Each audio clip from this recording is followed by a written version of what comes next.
So what was I saying? Contracts. We have done 20 so far, including the one today.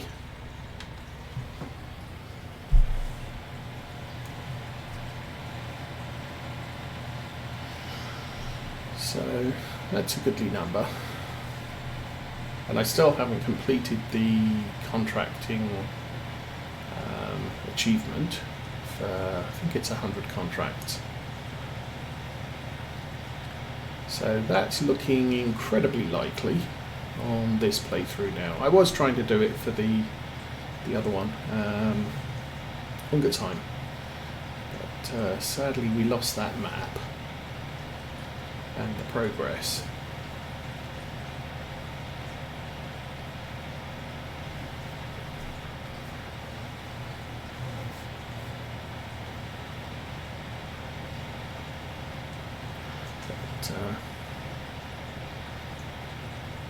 There are now definitely more contracts to be done on this map, so we're not in any significant issues doing contracts here anymore. I mean, before there were about 5 fields that you could do contracts in, which limits you to approximately 20 contracts a year, if that. And we're still in spring. We've already done 20. This is the 21st.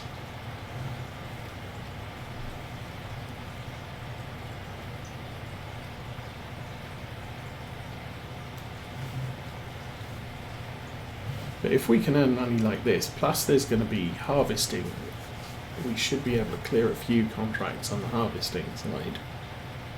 And that's usually good money as well.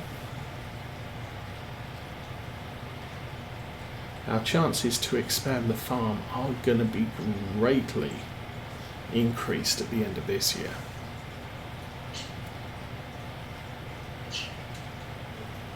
Now we're coming up to about the time to sell the wool pallets. So these 2 fields, pretty sure we worked planting these as well.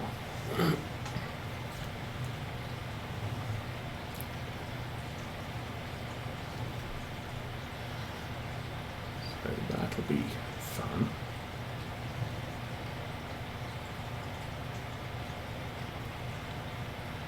Well, I mean, no matter what, I'm not going to put herbicide down on any fields now. If anything, we'll wait till the end of summer. We'll see how bad the weeds are, and make a decision. You make a final decision then.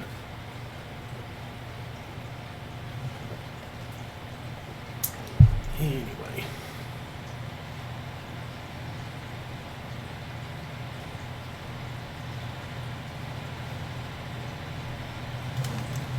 Let's see if I can pick up the, that looks about right. 177 degrees, close enough to south.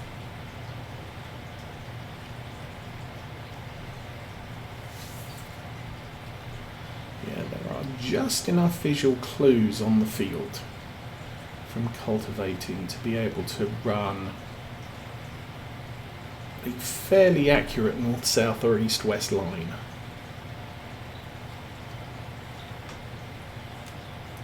Which may end up with me not using GPS quite so frequently.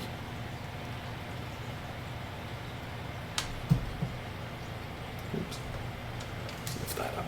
There we go. I mean, typically I will use GPS for spraying, fertilizing when I can't see the ground.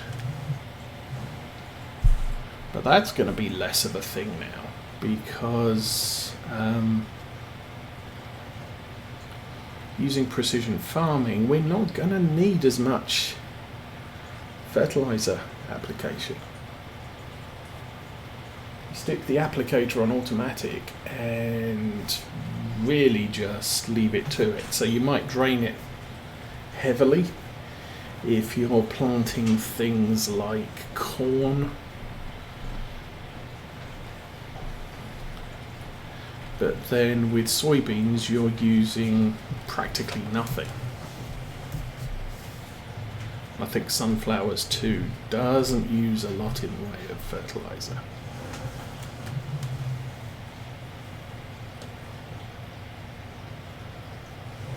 That lined up again. Yeah.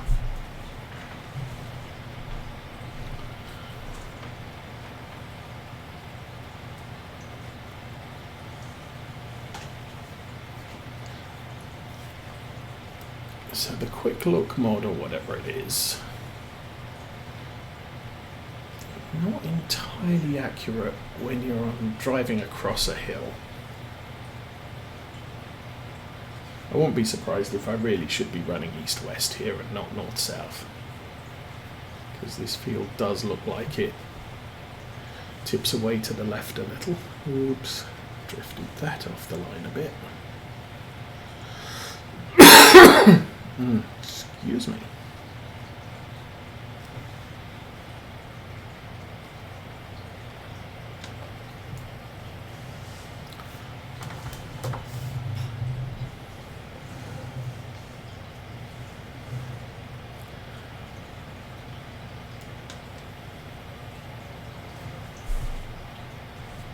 So I've been using the other Caverneland cedar on one of the other playthroughs I'm playing at the moment.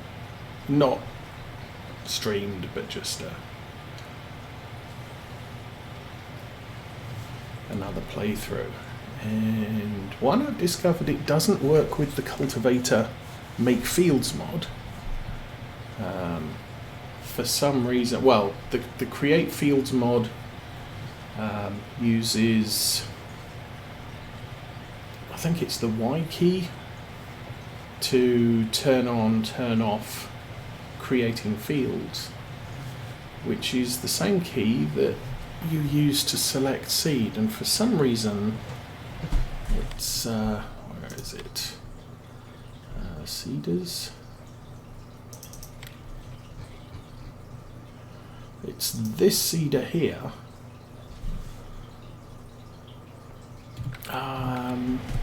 Seems to be set up that it can create fields, and that's kind of a problem because then you can't select the seed you want. Now, I'm guessing that if that particular playthrough I was using the realistic seed mod on it, then obviously that wouldn't be a problem because you just load the seed you want to plant.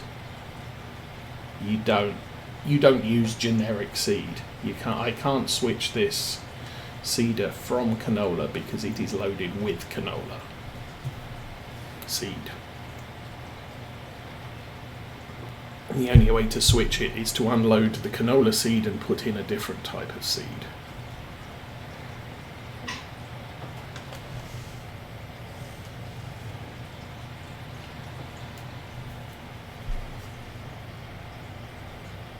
Huh. Okay, well that's a bit embarrassing.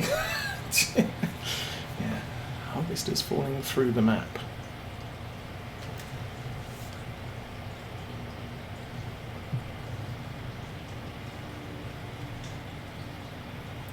I suppose that's kind of okay if you're not doing cotton. But if you set up for a cotton, could be the map. Yeah, unfortunately with mod conflicts, the only way I know of doing it is to turn them all off and then turn them back on again, one at a time, and see what happens.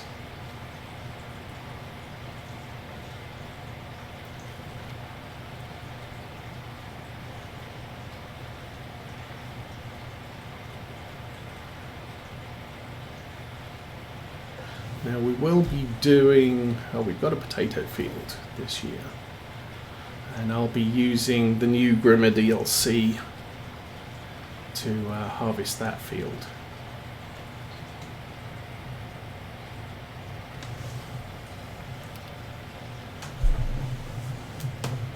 So what I'm planning to do here is to just clean up both sides of the field as we go. Turn, turn, turn, drop, go. The problem is every time I turn the tractor around, the camera positioning seems to drift offline. Or is it me moving it? I definitely moved it at this end of the field.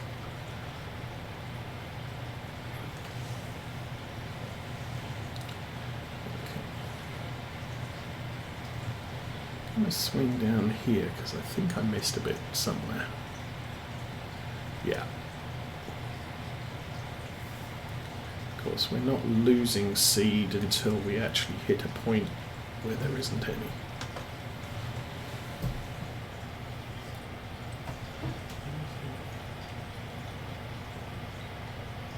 I did not. I must admit, I haven't watched much in the way of ETS or ATS videos recently.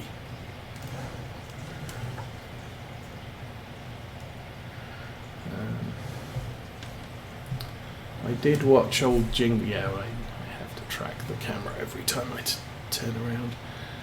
I did watch Jingle's video this morning of him doing elite dangerous alpha testing on they now have the on-foot exploration stuff, so he went and found some ass fungus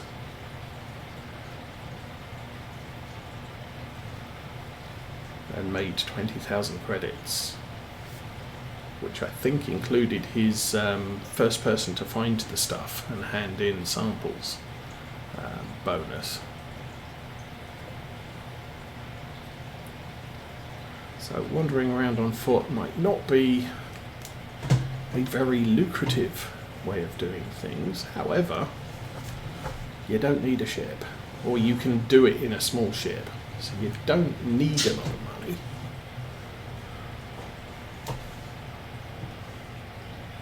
Okay, right here.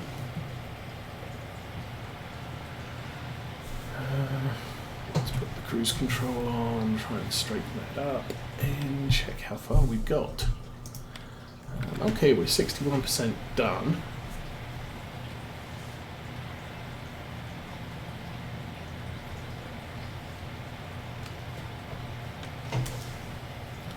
In fact, this week I've spent more time looking up how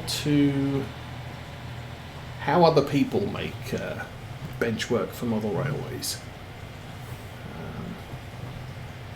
Primarily because I've got ideas, but I kind of want to make sure that the frames are fairly rigid.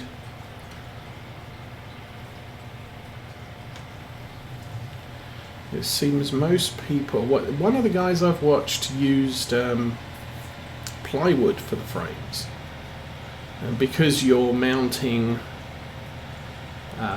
or you're attaching the plywood on end, it gives it more strength, which is a good thing. Obviously the downside is you have to cut your plywood boards into strips about 4 to 6 inches wide, depending on how wide you want the frames. General consensus is 2-inch wide as the height of the frame is too flimsy. Some people reckon on 3, some people reckon on 4. I guess it depends primarily on how much temperature deviation you're getting in the room you're creating your model railway. A lot of people think obviously basement or attic, and the attic is really bad. just because it's really susceptible to outside temperatures. So it gets 90 degrees in the summer and 20 degrees in the winter.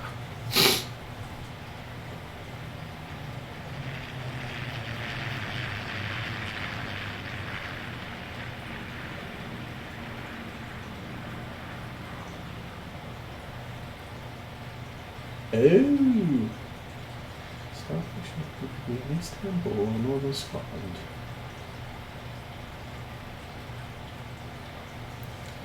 Okay, so you could do Istanbul.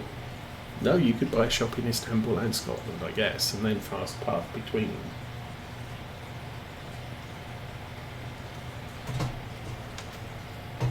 I mean, frankly, it's...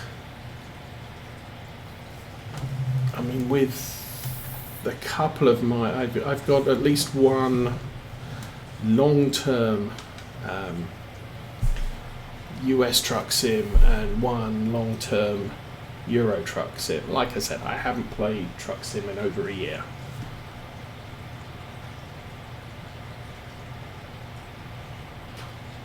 But you get to the point where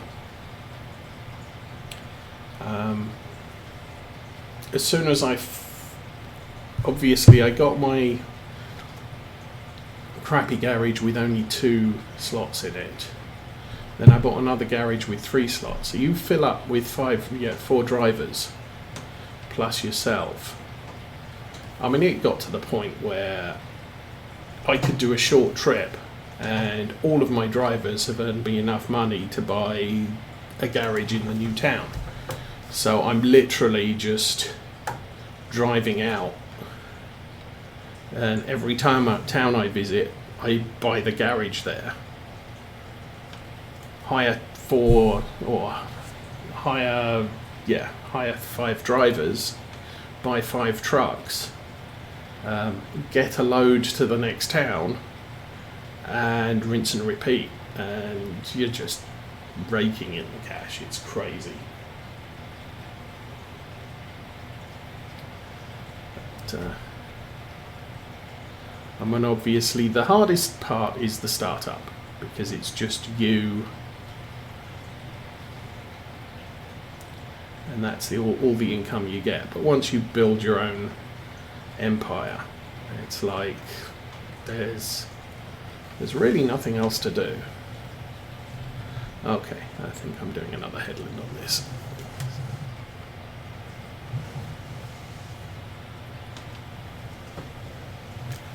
Let's go.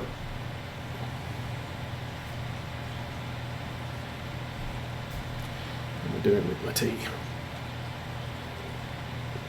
Oh, it's still warm.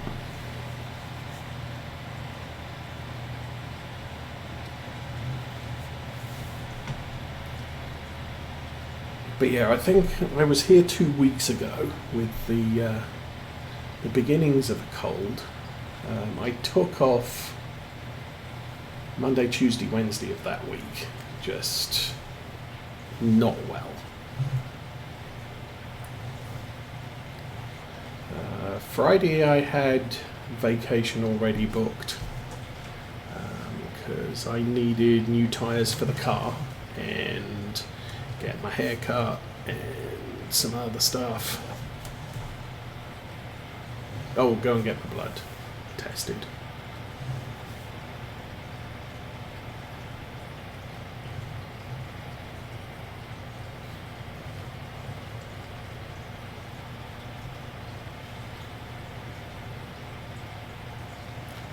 So yeah, that was a fun day. But then the entire family's been sick since last weekend, and I haven't really felt up to much, and I'm really not at the moment.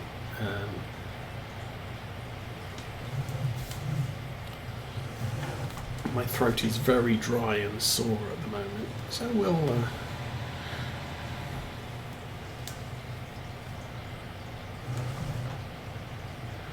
we're pretty much, what's the word for it, quarantining for now.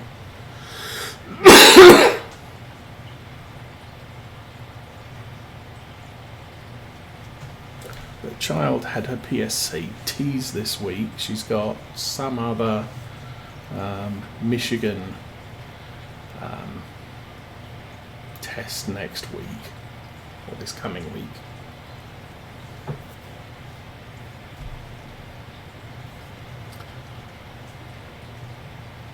And what's really annoyed me with it is it seems the school doesn't have a clue what it's doing.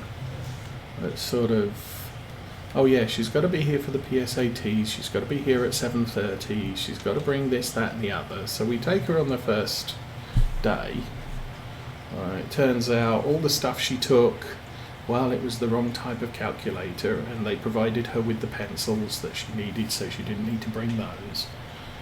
And they told us, yeah, she's, test starts at 7:30, come and pick her up at 11:30. So I turned up at 11:30. I sat outside the school until 12:30 and said, stuff this. Went home. Mrs. Osa called the school, and they said, oh yeah, she's not going to be ready till 1:30. I sort of, seriously, why didn't you know that? Don't you do this thing every single year? Don't you have an idea of how long all these things take? And when parents should pick their kids up after the test? So, okay, fine. So 1:30 I drove down to the school, and apparently Mrs. Osa got a call from the school saying, oh, your child's ready to pick up. Okay, that's nice. I get there. Oh, you have to go in and sign her out. I don't have a mask. You can't go in the school without a mask. So I sort of, okay, well, they're just going to have to live with it because I don't have a mask. Because I was expecting to drive up outside the school, pick up child and drive off, not go in and talk to people. Didn't drop. So I went in without a mask and signed her out, and then they sort of, oh, she's got to come back on Thursday, and sort of, well, that wasn't part of the deal.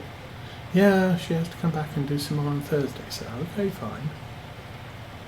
And at least this time it was a case of, well, I'm not going to go and pick her up until they call. And it was about 10 o'clock. They called and said, yeah, she'll be ready at 10:30. Okay, fine. I still don't have a mask. So I turned up, I went into the school, and the secretary says, oh yeah, you can sign her out now, and she can leave when she gets here. So, okay, that's kind of cool. So signed her out, and took her home. But then got told, oh, now there's testing on Tuesday as well. So seriously? You couldn't have told us that 3 weeks ago when you told us testing's coming up, and this is when the testing's happening. And again, I don't know how long this test's going to be. Well, it might be finished by 11:30, but we don't know. It's, fine, I'm not going to pick her up until you call me, because I'm not sitting outside the school for 3 hours waiting for you to figure out what's going on. But surely you have a clue. 4 commercials? Damn. Maybe I should start doing my own commercial breaks, because that way I control when it happens. Oh, what was it? I was watching a 30-minute YouTube the other day. Yesterday. I think I was watching Dagwin's Friday YouTube video.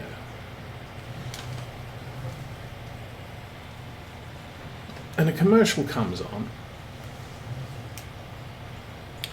and it's an unskippable 15-second commercial. Okay, fine. Tab over to another browser, look something up, goes into a second commercial. And I'm sort of, this commercial's been running a long time. So I tab back to the YouTube video panel, and Dagwin's video is 30 minutes. This commercial is an hour long. And I'm so, what? How do you do that?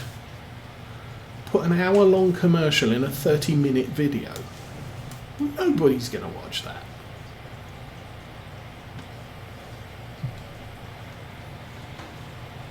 Of course we're going to skip it.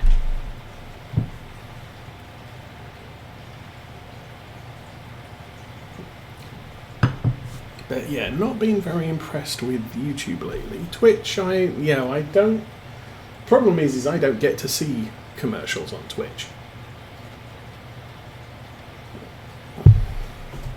Because I'm linked to Amazon Prime, so that doesn't happen for me.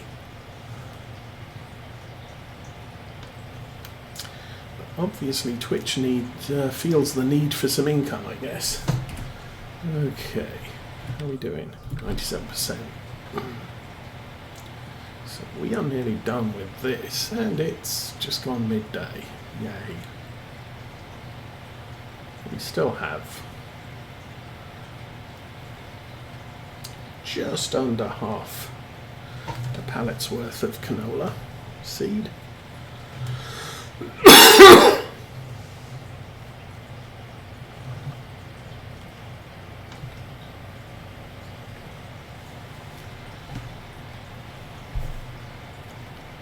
Oh, it's quite nice. I can see the farm from here. Cool.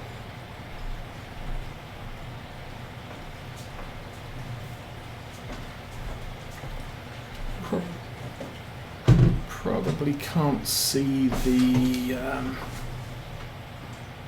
extra bits that we built.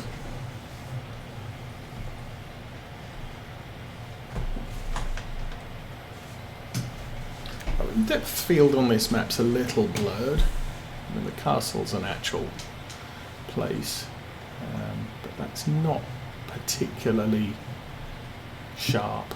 Same with the hill. Oh, obviously the hills over there are off map. But, the farm's on the map.